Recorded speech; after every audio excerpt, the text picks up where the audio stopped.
We start in Daytona with a Nationwide Series race getting as much pub as the Daytona 500 itself, thanks to Danica Patrick. Alan Bestwick leads our coverage. Tony Stewart celebrating in Daytona's victory lane after his win in Saturday's NASCAR Nationwide Series 300-miler, setting up the 52nd Daytona 500 in which Stewart will take the green flag in 6th position. Inside the ESPN pit studio in Daytona, Alan Bestwick with NASCAR champ Rusty Wallace, NASCAR team owner Brad Daugherty, and NASCAR champ Ray Evernham, taking a look back on what happened on the track on Saturday afternoon with the 300-miler first. Of course, Danica Patrick, one of the headline stories of the day, getting ready to go. I'm pretty nervous, I'm not going to lie. You know, this car is definitely more challenging to drive than the ARCA car. It's definitely more on the edge. Well, Danica's NASCAR education got an eye-opener just 7 laps into the race when there was trouble just ahead of her in turn 2. Boy, young Trevor Bayne got turned into the wall really hard.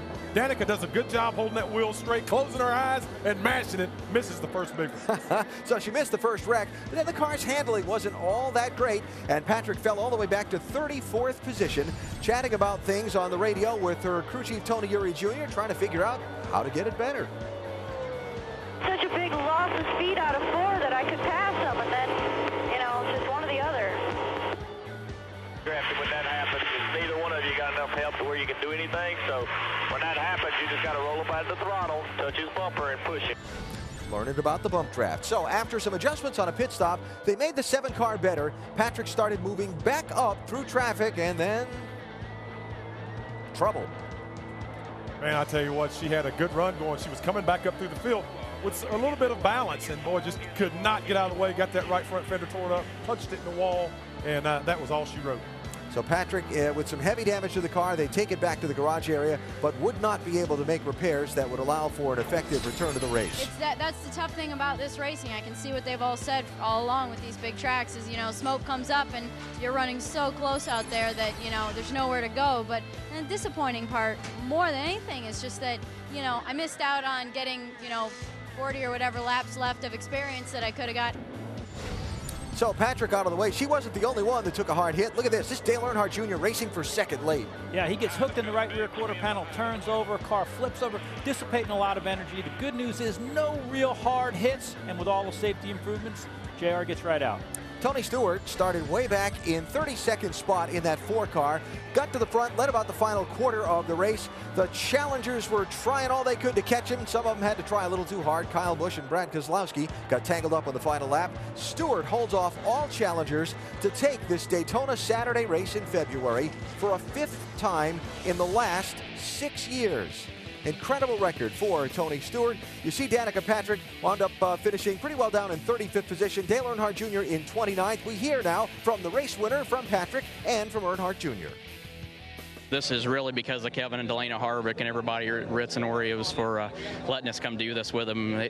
Kevin and Delana have always given us great race cars. I mean, every time. So from that standpoint, no, I'm not surprised, but just glad we're here again. When it was upside down sliding, I just, you know, all them sparks and carrying on, and you can't tell where you're at or what's happening or who's going by or what's hitting you. But I asked Mike if it was awesome. He said it was pretty awesome. You don't want to flip one upside down and it not be spectacular. You don't want to waste your opportunity, right? If you're going to tear one up. At the end of the day, I really wanted to finish the race. That's what I told everyone before it started. I just wanted to finish, and I think that Tony Jr. and I were talking. We thought that if we could finish, we might have squeaked out like a top 15, and I would have been perfectly happy with that. All right, let's talk about, first of all, Danica's Daytona week. What'd you think? Well, I think the jury's still out. There's no doubt about it that Danica Patrick has a ton of talent, and she's a racer. But can she drive these closed-wheel stock cars and run fender to fender with these guys?